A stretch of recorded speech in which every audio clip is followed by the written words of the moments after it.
Delivery apps are killing your wallet. The total flashes on the screen: $37 for one burger, fries, and a soda. The customer hesitates, thumb hovering over place order, disbelief sinking in. Minutes ago, that same meal looked harmless, maybe $12 tops. But somewhere between checkout fees, service adjustments, delivery charges, and a mysterious driver benefit, the price quietly tripled. Across town, a driver watches the gas needle flirt with empty. A restaurant owner wipes her hands, eyes on the tablet that never stops pinging with orders that bring little profit. Cut between them all, the familiar splash screens: Uber Eats, DoorDash, Grubhub. Slick interfaces concealing chaos underneath. These apps were supposed to save time, not drain wallets or sink small restaurants. Once symbols of freedom, they've turned into the villains of the modern meal. Everyone has a story: the cold order, the $10 fries, the driver who drove 20 minutes for $3. A trillion-dollar industry built on frustration, hidden costs, and the illusion that convenience is free. The tone isn't despair, it's tired humor. Hating delivery apps might be one of the few things everyone agrees on now. We complain, delete them, then reinstall them the next night anyway. They've become a shared bad habit, like doom scrolling with calories attached. If you've ever ordered a small dinner and paid as if it came with concert tickets, you're not alone.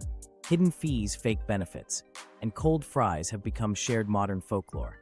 A mass delusion that convinces us convenience costs nothing until the receipt reminds us otherwise. So how did it get this bad? How did a service built to simplify life turn into something nearly everyone resents? Consumers, drivers, and restaurants alike. To find out, we need to rewind to the beginning, to when app-based delivery really did feel like the future. Because before the 20-item receipts and weary complaints, there was excitement, a genuine belief that pressing a button could make dinner appear like magic. And that's where the story begins. The rise of convenience. Rewind to the late 200s, when delivery apps still felt like magic. Download one, type your address, and suddenly the menus of an entire city appeared in your hand. The names, Uber Eats, DoorDash, Grubhub, sounded sleek, frictionless, global. The pitch was simple and intoxicating. Get anything you crave, anytime, anywhere. Dinner no longer needed preparation, or even planning. Just tap, wait, and receive. The clunky phone calls to order takeout were gone, replaced by glossy photos and instant confirmation screens. It felt like an introduction to the future, an effortless one. Early adopters were delighted. Students could order late-night tacos without moving from their desks. Office workers hit send from their cubicles and ate without leaving the building. For restaurants, it looked like a golden ticket. Free exposure to thousands of potential customers who would never have found them otherwise. Delivery apps presented themselves as partners, not middlemen. The language was full of promises. We'll handle logistics so you can focus on food.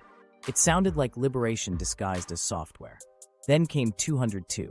Everything that had felt futuristic suddenly became essential. When cities shut down, the delivery driver became one of the few people moving freely through empty streets. Customers were trapped indoors, fearful to eat out or even open their doors too long. Delivery became the link between restaurant kitchens and living rooms, a lifeline wrapped in plastic bags and tamper-proof seals. Orders skyrocketed overnight. Businesses rushed onto whatever app would take them, even if the sign-up contracts seemed confusing or expensive. They didn't have a choice, either join the platforms or close. For restaurants, that year changed everything. Some saw their entire revenue depend on delivery within months. Dining rooms were ghost spaces, but phones pinged non-stop with digital tickets. Packaging suppliers sold out of containers. Delivery platform couriers lined up outside kitchens like rolling conveyor belts. Apps that once looked like accessories became survival tools. Consumers, meanwhile, got used to new habits at record speed. The ritual of scrolling for meals replaced menu reading. Comfort food took digital form. The convenience was addictive. You could be on a couch at midnight, half watching a show, and dinner arrived with a knock. One-click ordering turned impulse into routine. That sensation of instant gratification fit perfectly into a world that was already shrinking toward our screens. By 2021, ordering wasn't just a pandemic behavior, it had become part of culture. Memes joked about people who hadn't used their stoves in months. Delivery no longer felt like indulgence, it was the default. You could track your meal across the city, watch the driver's little icon pause at stoplights, and receive a ping the moment they turned onto your street. Technology had given food a storyline. The old waiting, 30 minutes of uncertainty after a phone order, was replaced by digital anticipation. The dopamine hit of progress bars did the rest. Behind that convenience, though, the early cracks were already there. Restaurants were receiving smaller deposits than expected. Fees labeled as marketing support or delivery facilitation ate into earnings. But few dared complain publicly. The pandemic still raged, and criticizing the companies that kept your doors metaphorically open felt risky. Consumers noticed, too. The totals seemed slightly higher than before, but they chalked it up to inflation or hazard pay. The collective attitude was, it's fine, it's worth it, it's safe. Uber Eats and DoorDash emerged as gatekeepers almost overnight. With small independent players pushed aside, these two dominated the market, turning the everyday act of ordering takeout into a duopoly. Their apps dictated which restaurants appeared first, which got promotional boosts, and which were buried pages deep. A new kind of food economy was forming, algorithms replacing word of mouth. A restaurant's success could hinge on a surge price, a well-timed discount, or the whim of an app's homepage design. The dream of democratized discovery quietly gave way to corporate choreography. Still, the illusion of perfection held. Marketing kept the story bright. Smiling riders on bikes, perfectly plated dishes, little hearts pulsing beside your favorite order. Every commercial promised to give you back time, so you can focus on what matters. The hidden complexity, warehouse-style dispatch centers, algorithmic scheduling, late-night driver shortages, was never shown. Convenience was the surface, chaos was the foundation. The fusion of technology and appetite had created a near-religious attachment. People bragged about their loyalty tiers, free delivery badges, and streak rewards. Delivery apps began sponsoring sporting events, music festivals, even dating shows. What did you eat became replaced by where'd you order from. Restaurants stopped being destinations and started being content suppliers for tech companies. A meal wasn't just food anymore, it was data. What made it work was how natural it felt. Every glitch or fee was hidden behind good design. Estimated delivery time, 32 minutes.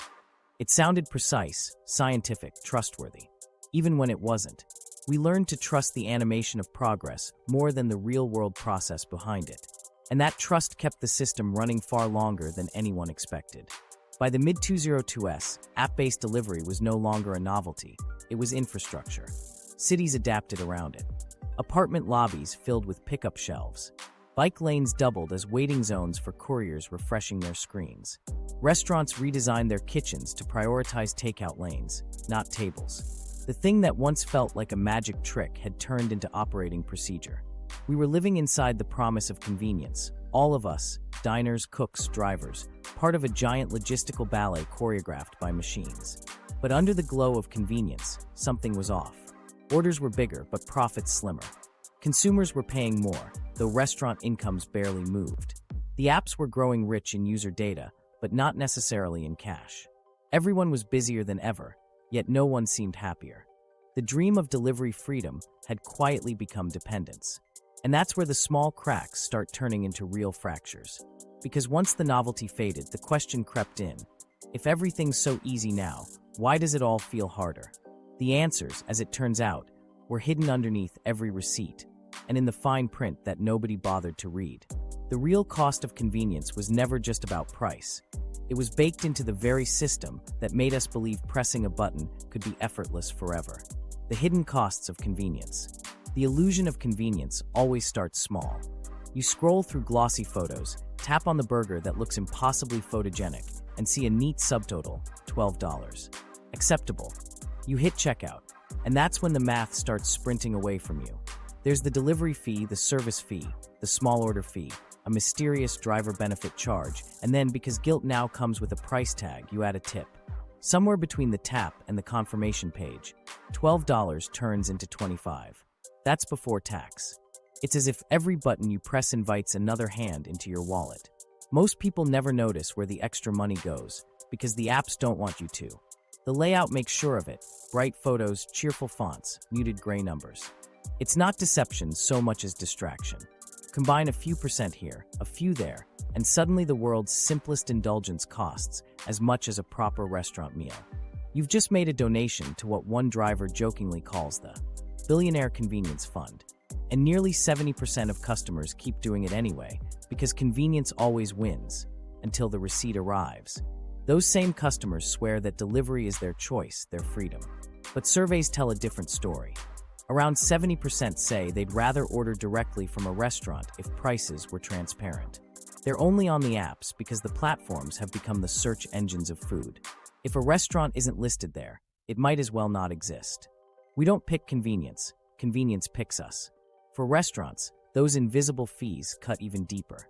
The apps take up to 30% in commission from every order, sometimes more, depending on promotional participation. The companies call it partnership, the owners call it slow strangulation. On paper, it looks like progress. Delivery revenue surges, order numbers climb, and a small cafeteria that once served a few dozen diners suddenly ships meals across town. But when the statement comes in, the numbers betray the illusion. After commissions, packaging costs, and delivery adjustments, the margin barely survives. It's easy to assume those percentages don't matter. 30% of a lot is still something, right? But restaurants already live on margins under 10%. Taking away triple that doesn't just sting, it makes survival impossible. Many end up treating delivery as advertising, not income, a way to get in front of new customers who might someday come in person. Except they rarely do. The digital customers remain in-app, loyal not to the restaurant, but to the interface that mediates their hunger. The strangest part is how everyone feels tricked in a slightly different way. The customer thinks they're being nickeled and dimed by corporations. The restaurant believes the customer doesn't value them anymore. The driver feels exploited by both, squeezed between low base pay and volatile tips. Meanwhile, the platforms congratulate themselves on enhancing connection between local businesses and communities. It's a perfect triangle of dissatisfaction disguised as innovation. Let's run the math in human terms. A $12 burger costs the restaurant maybe $4 to make. Ingredients, labor, packaging. They sell it through an app that takes nearly a third, leaving them 8 minus commission, around $5.50. The customer pays $25. It's a balance where both sides lose. The difference lands in the black box of service facilitation, a phrase that could mean anything from payment processing to executive bonuses. The total distance from stove to stomach now measures in fees instead of blocks. At first, those extra charges were justified as temporary, hazard pay, rising fuel, pandemic premiums. But when conditions improved, the fees didn't vanish, they multiplied.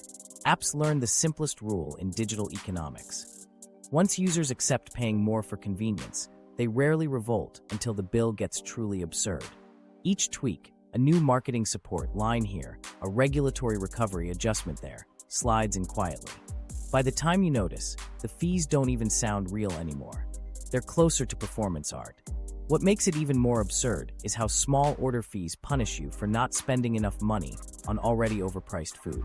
Imagine walking into a cafe, ordering a sandwich, and being told you owe an extra $3 because your appetite was insufficiently ambitious. In the digital world, that logic passes for normal. Want to avoid the fee? Add fries. Want to save time? Subscribe to a monthly DashPass or Eats Plus. The solution to expensive convenience, it turns out, is more subscription-based convenience.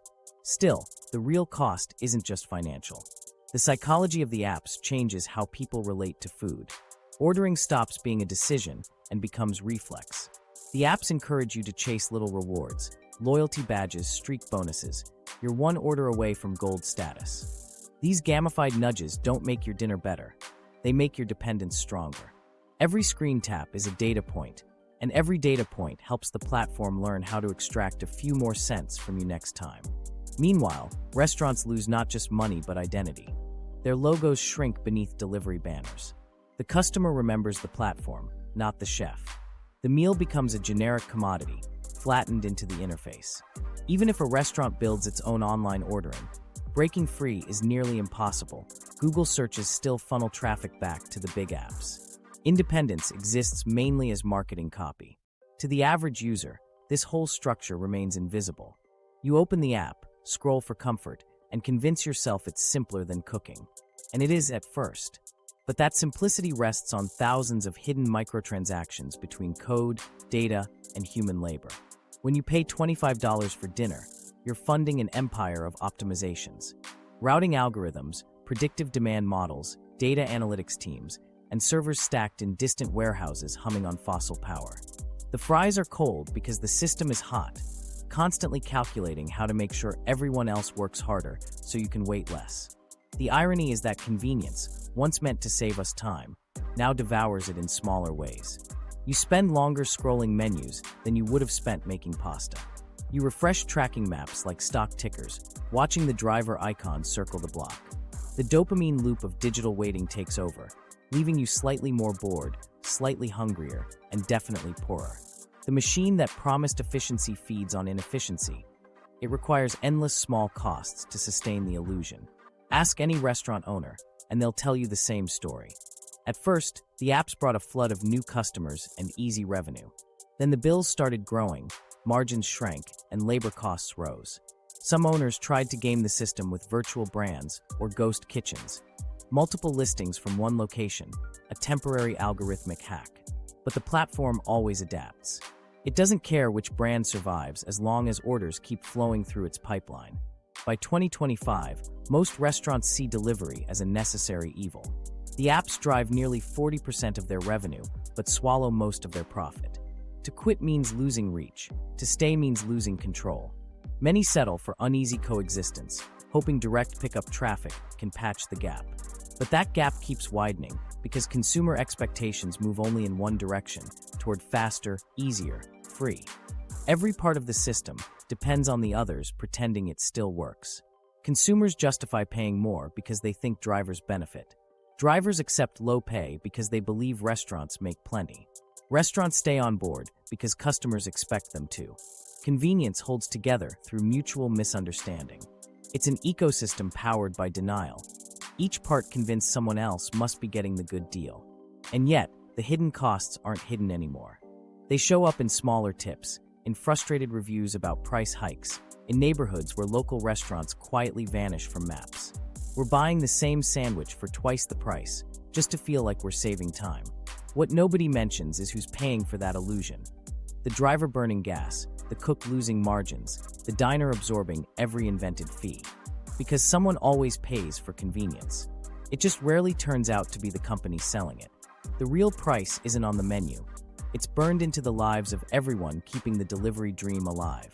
And for the people on the road, that cost is about to spike. The gig worker's toll. Before the customer sees that neatly wrapped meal at the door, someone has already paid the real tax on convenience. It's the driver watching their fuel gauge sink while the app pings nonstop. They're called independent contractors. But what they're independent from is security. Every mile costs them gas, maintenance, and time that the system never compensates. Not long ago, gig work sounded like freedom. Be your own boss, the ads promised. Work when you want. And for a while it worked. Drivers filled the gaps between jobs, classes, or childcare. But as gas prices spiked and base pay shrank, flexibility became shorthand for risk. In 2025, fuel alone eats between 18 and 34% of a driver's income. No company covers it, no algorithm adjusts for it, and no customer fully realizes it's happening. Some platforms added fuel surcharges, pennies disguised as help. 35 cents, 50 if you're lucky, barely enough to cover a few blocks. Yet a single shift can burn through $20 of gas. The math never adds up. Behind every $5 delivery fee is someone's personal car doing corporate logistics, complete with wear, tear, and late-night refills at overpriced pumps. Open a driver's phone, and it looks like a trading desk. Multiple apps, stacked side by side, competing for pings. A good night means the algorithm favors you, steady orders, short distances, decent tips. A bad one means long waits, canceled runs, and hours sinking without pay. Downtime is an invisible expense. An hour lost here, and there equals thousands of unpaid dollars a year. No hourly wage, no safety net. The app only counts movement, not waiting. And then comes the rating game.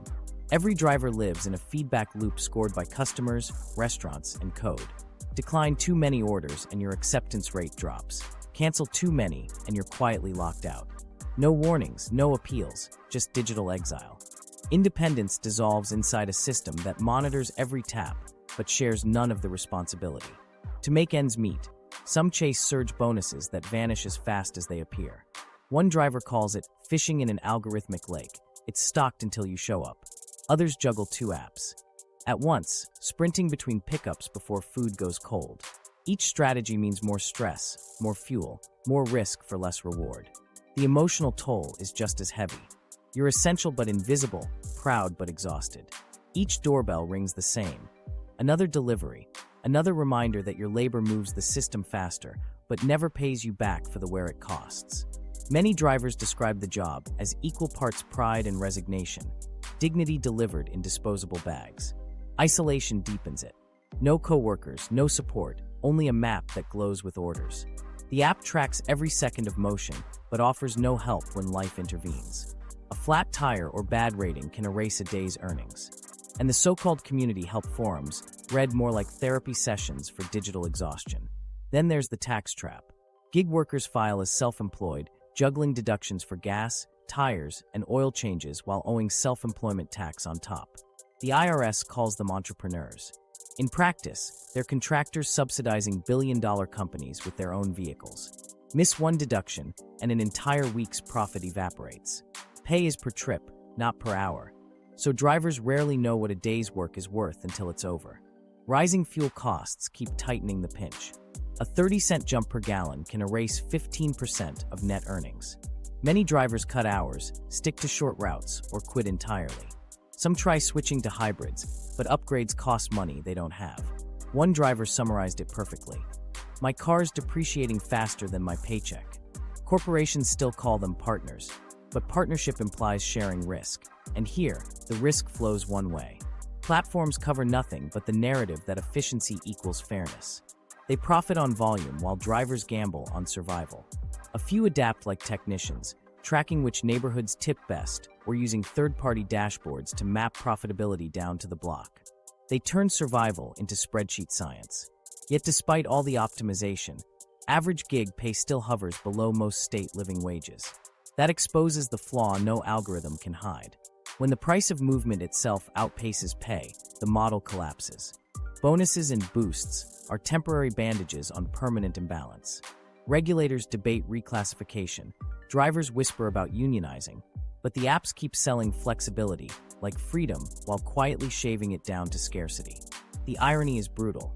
The platforms that sell speed and simplicity run on workers stuck in slow, unpredictable, costly reality. They're the invisible gears of a trillion-dollar convenience engine, bearing all the friction the system won't acknowledge. When one burns out, another steps in, and the cycle spins on. Every delivery that shows up steaming hot arrives powered by someone else's unpaid time, burned fuel, and slow erosion behind the wheel. It's the cost of convenience made visible, measured in miles, gallons, and fatigue rather than dollars. And as fuel prices keep rising, that trade-off looks less like flexibility and more like quiet desperation. Behind every tap of place order isn't efficiency, it's endurance. The driver on the other side is betting that today's mileage won't cost more than what they earn. For them, the convenience economy isn't a tech miracle. It's a gamble paid in gas. The billion-dollar illusion.